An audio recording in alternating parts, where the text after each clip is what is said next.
Morning, welcome to Africa's Sportsman Show. I'm standing here with Tomas Dreyer. A funny connection, Thomas's dad, Uncle Tom and my dad Flip, they used to study together at Potchefstroom many moons ago. So that's how we met each other a couple of years ago. And yeah, for the first time, Thomas, thanks for having me on your property in the very dry Limpopo province. No, it's a pleasure. It's a pleasure. It is a little bit drier than the usual time of the year. Yeah. No, it is very dry, Stefan. It is at this stage, it's getting quite worrying. But when driving up here, I mean, you could see it's. But still, we talked about it last night. Private ownership, makes the guys manage.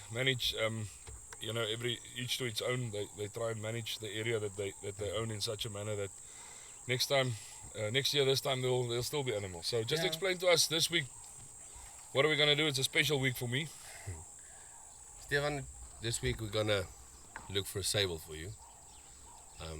It's become one of the animals that's got 15 to 20 years ago. There were almost none in this area. Yeah. About 30 years ago, there were almost nothing in South Africa, and farm owners and private breeders bred them back to where their numbers are actually at such a stage where us as South Africans, not only the elite, but the normal South African guy or the foreign client that's just your normal average Joe can actually afford to shoot one. Yeah, many years ago it was quite an expensive hunt because of the numbers. Yeah. So it's getting more affordable, like you say, not only for the overseas guys, but for the local market as well. So this week we're going to look at. We have a couple of sable here. We've been breeding them for a while. We've actually broken down all our breeding camps. Everything is open area now. So there is a couple of bulls, actually a lot of them. Some older ones, some younger ones, some bigger, some smaller. So we're just going to go out and see what we get, what's available, what we see. I think we'll see we'll try and get a nice and proper big old sable I think bull. age is for me is the number one thing. The older bull you can get, I mean, it just means that the chances are better that it's past its prime and done its job. So the older bull we can get, but then again, it's not shopping; it is hunting. So also take your chances what you get. Yeah. And I think that is also special because you said you brought something special with that you want to hunt with. Yeah. So I brought my Verney Carron in a 500 nitro. So I've been hunting with a double for the last couple of years extensively, and very recently switched over to the Verney Carron brand, and very excited to try it out on the Sable. So we need to get close. We need to get. I would reckon if we can get closer than 80, 90 yards, 80 meters, I think that'll still be. We can try. If we can get within that reach, then it might take time, but I think we'll manage. Yeah, time is what we have, and let's hope this cloud cover stays here for a while. For a while. Right, let's move.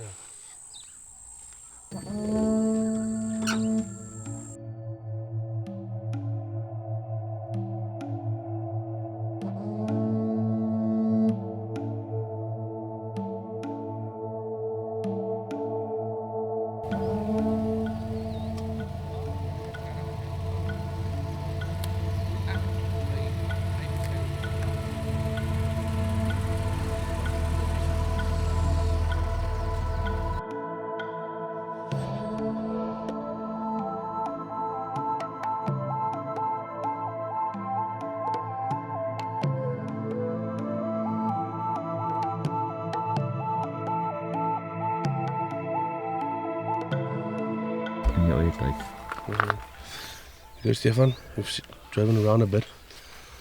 We saw a couple of bulls. Saw two bulls that look worth to go walk after them. Let's walk a bit and see. They are in a herd. They are heading away from the water. They drank water already this morning, so they are heading away. Let's go and see. The wind is dead quiet. Yeah. There's no wind, so. Yeah, there's about 7 bulls walking in this herd, so we're gonna have to try and sneak up because there's a lot of eyes and ears. So let's see. We'll see if we can get something. If not, we look further. Yeah, perfect. Yes,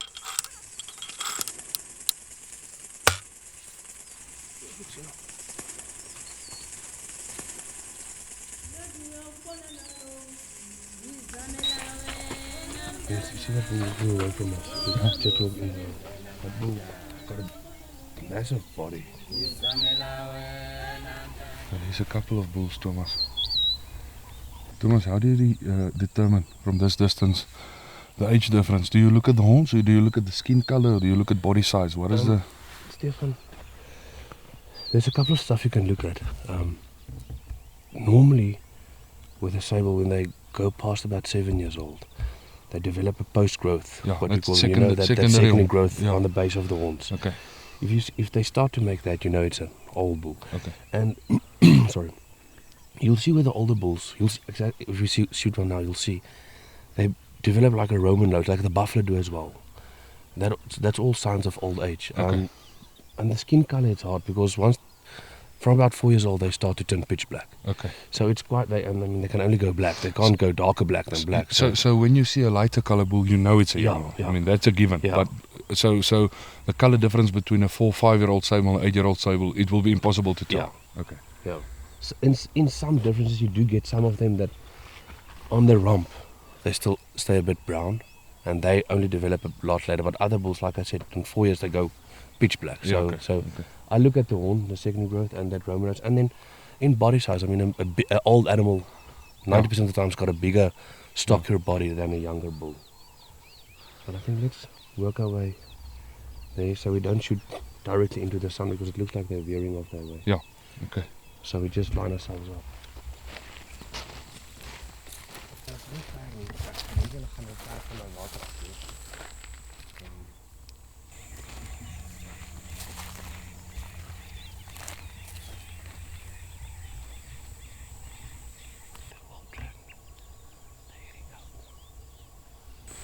This one here is a young bull. Yeah. So we leave him. I think let's creep to them. Let's just make sure that this bull doesn't get frightened and run off. Oh, he hasn't seen us yet. Yeah, but he's coming now.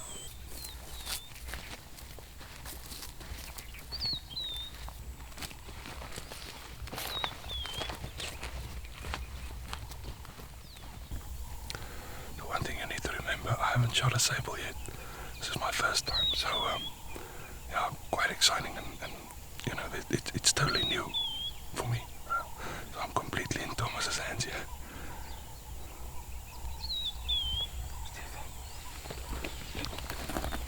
Look at that sable bull that's walking in from the right. Look at his mane. And then you look at the sable bull that's to the left, the bigger bull at the back. Do you see it? The one at the back, he's still got brown hair in his mane. Where this one's all pitch black. Yeah. So that's what I told you, some of them. And they're the exact same age. Okay. So some of them turn black a lot quicker than others. Okay. Yeah.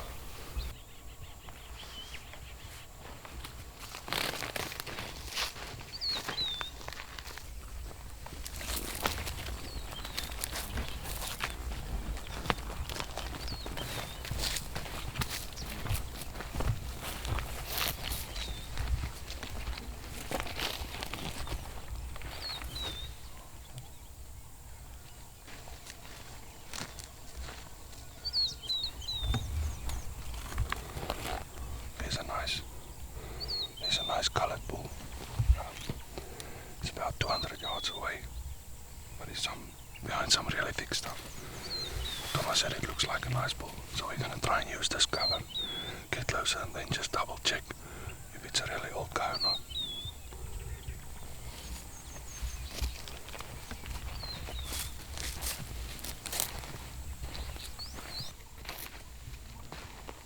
That's the bull we've been watching for the last 30 minutes. We're about 120, 140 paces away. But you can see it's a big-bodied bull. Horns is nice and wide, but Thomas just gonna double check that secondary horn growth just to make sure. But in body size and color is absolutely beautiful.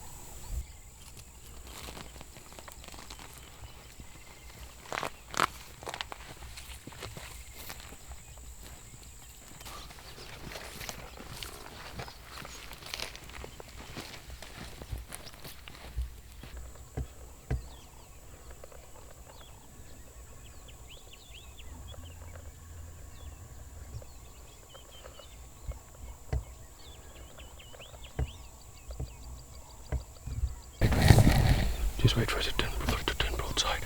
Wait. Yeah.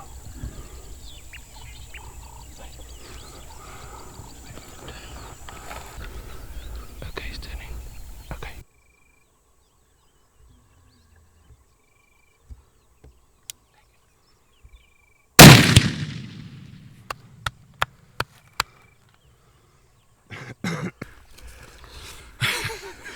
Yes. Stefan? As I was about to squeeze the trigger, he looked at us. I don't know if it helped to hold my breath, but did that for about 2 months.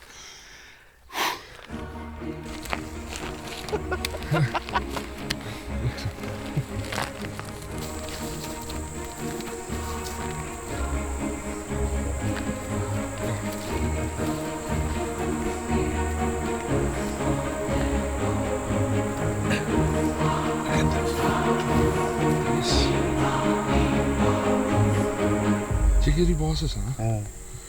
I mean, this is exactly what we were looking for.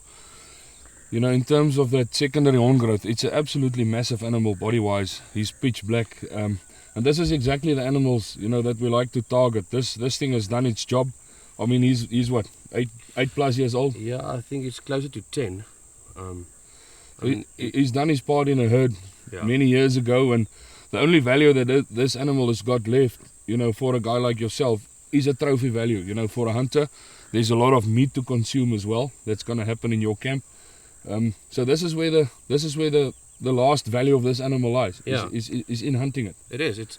I mean, Stefan, if you look at this animal, look at this, except for the length of the horn, look at this. We call this secondary growth or post-growth.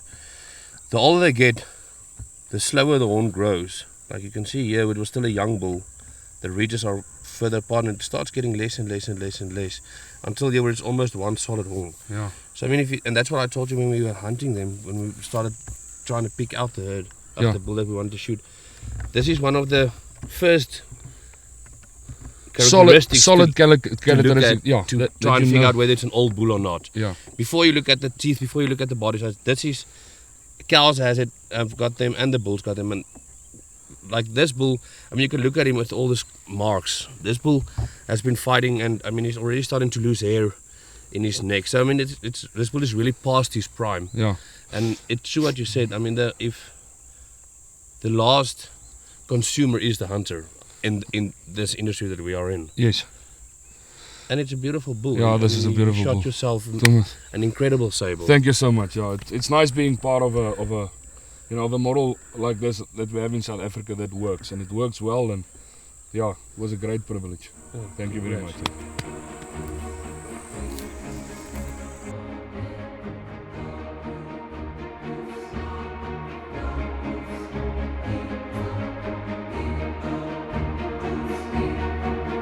Thomas, thanks again. We took some lovely trophy pictures. I wanted to ask you something earlier.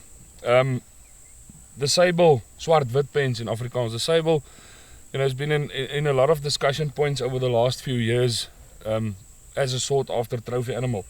Why is it that 30, 40 years ago you didn't see any Sable?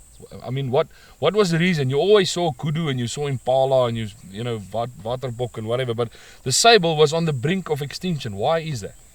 Stefan, in my opinion, first main reason was because they were in competition with cattle.